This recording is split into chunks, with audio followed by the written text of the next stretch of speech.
This is what you get when you smoke and braise a Thors hammer. Good and coated, we'll get a nice bark off this. Fireside, a gap, a water foil boat.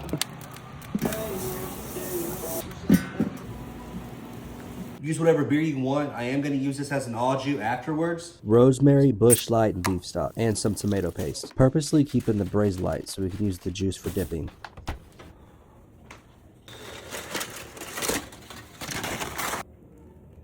And roughly about 207. Pull it back on and rest it for about 20-30 minutes.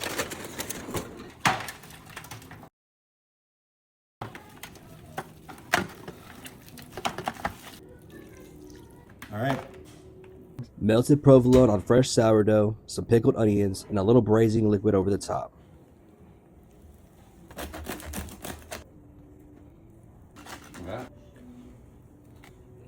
Oh yeah.